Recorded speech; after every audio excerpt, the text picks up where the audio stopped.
नमस्कार, आप देख रहे हैं IND हिंदी न्यूज। मध्य प्रदेश की संध्या समाचार में आपका स्वागत है।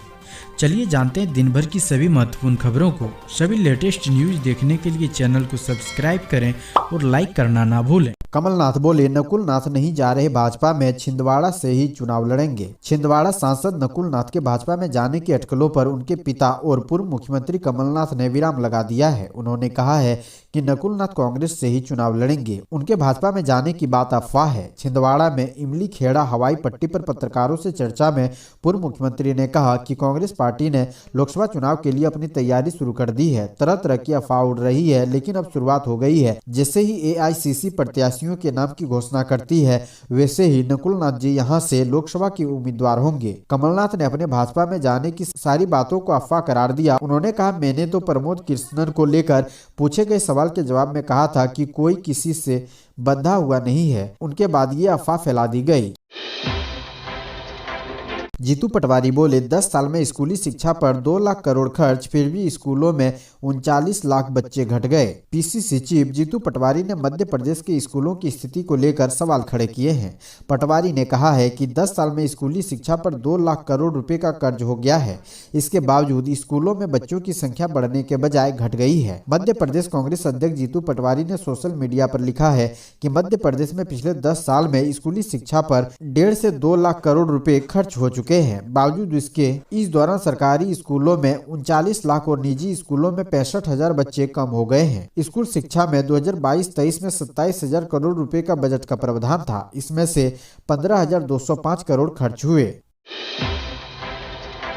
RSS की बैठक में UCC के ड्राफ्ट पर मंथन, लोकसभा चुनाव के एजेंडे पर भी होगा फोकस। लोकसभा चुनाव से ठीक पहले राष्ट्रीय स्वयंसेवक संघ की सबसे महत्वपूर्ण छोटी टोली की 3 दिवसीय चिंतन बैठक उज्जैन में चल रही है।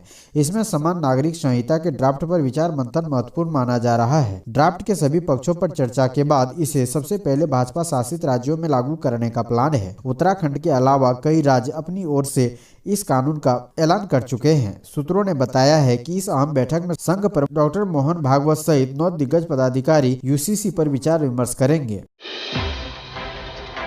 हरदा धमाके के बाद प्रशासन अलर्ट मोड पर, सीहोर में अवैध पटाखा व्यापारी पर कार्रवाई। जिले के 5 SDM तन्मय वर्मा, आनंद राजावत, मदन सिंह रघुवंशी, जमील खान तथा SDM राधे श्याम बघेल द्वारा अपने अनुभागों के अंतर्गत स्थित पटाखा फैक्ट्री एवं पटाखा भंडार का निरीक्षण किया गया। निरीक्षण के दौरान लाइसेंस के नियमानुसार इसका संचालन हो रहा है या नहीं यह देखा गया। साथ ही जिन पटाखा फैक्ट्री में नियमों का उल्लंघन पाए जाने पर सील करने की भी कार्रवाई की गई। SDM सीहोर तन्मय वर्मा द्वारा ग्राम शिवपुरी में गुरु नानक फायर वर्क को सील किया गया। भेरुंदा SDM मदन सिंह रघुवंशी तथा पुलिस निरीक्षक द्वारा भेरुंदा में गैर विधिवत रूप से पाई गई पटाखा सामग्री को सील किया गया। भेरुंदा के ग्राम शुक्रवार में विस्फोटक मैगजीन का निरीक्षण किया गया एवं अनियमितता पाए जाने पर सीलिंग की कार्रवाई की गई।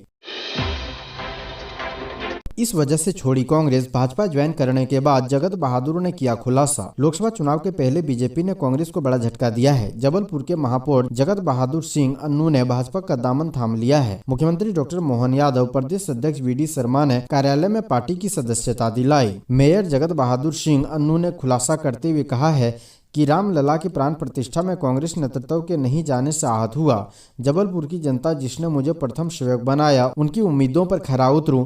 जो भाव मैंने व्यक्त किए थे उनको पूरा करने के लिए ट्रिपल इंजन सरकार की आवश्यकता थी। वो सरकार आज बनी है। अब और तेज गति से काम करने के लिए मुझे इसकी आवश्यकता थी। कांग्रेस द्वारा बीजेपी में जाने से रोकने के सवाल पर मेयर ने कहा कि कांग्रेस के किसी नेता ने मुझे नहीं रोका। यह मेरा व्यक्तिगत मामला है, इसमें रोकने का विषय नहीं है। मंदिर भी नहीं सुरक्षित, सोने चांदी के आभूषण तथा आंख चुराई, सुरक्षा में लगे CCTV कैमरे भी ले उड़े। अनूपपुर जिले के कोतमा थाना क्षेत्र अंतर्गत अब चोरों के खौफ से मंदिर भी नहीं बचे हैं। चोरों ने मंदिर का ताला तोड़ते हुए यहां भगवान के सोने चांदी के आभूषण पार कर दिए। इसकी शिकायत मंदिर के पुजारी ने कोतमा थाने में दर्ज कराई है। बता दें कि कोतमा थाना क्षेत्र नगर के वार्ड क्रमांक 2 पुरानी टॉकीज के पास चोरों ने मंगलवार रात्रि को मां शारदा मंदिर तथा मां काली परिसर का ताला तोड़ दिया। चोरों ने यहां से मां शारदा और मां काली की प्रतिमा पर लगे हुए सोने के 4 आंख, 2 नग सोने की बिंदिया तथा दान पेटी में रखी नकदी सहित यहां लगे हुए CCTV कैमरा भी चोरों ने पार कर लिया। कोई बासी फल नहीं खरीदेगा, कमलनाथ की बीजेपी में एंट्री पर बोले कैलाश विजयवर्गीय। मध्य प्रदेश सरकार में कैबिनेट मंत्री कैलाश विजयवर्गीय ने कांग्रेस नेता एवं पूर्व सीएम कमलनाथ को लेकर बड़ा बयान दिया है। उन्होंने कमलनाथ को बासी फल बताया है। कैलाश विजयवर्गीय ने कमलनाथ के भारतीय जनता पार्टी में सम्मिलित होने की चर्चाओं पर भी बयान दिया है। कैलाश ने कहा है कि कमलनाथ के लिए भारतीय जनता पार्टी में दरवाजे बंद हैं। कैलाश विजयवर्गीय का कहना था कि यदि कोई बाजार में जाएगा तो ताजा फल खरीदेगा ना, बासी फल थोड़ी खरीदेगा। हम उनको यानी कमलनाथ को भारतीय जनता पार्टी में बिल्कुल नहीं लेंगे। यदि वो आना चाहते हैं तो भी उनके लिए दरवाजे बंद हैं। 200 रुपए की जिंदगी, हरदा कांड में बड़ा खुलासा, मजदूर बोला। हरदा के बैरागढ़ इलाके में मरगदा रोड की अवैध पटाखा फैक्ट्री में मंगलवार को हुए भीषण हादसों और फिर भयानक आग के बारे में मजदूर दिनेश ने बड़ा खुलासा कर दिया है। उसने बताया है कि हादसे के समय वह फैक्ट्री में ही था और जैसे ही बारूद में आग लगी वह उस चंद खुशकिस्मतों में था जो बाहर निकलकर भाग सके।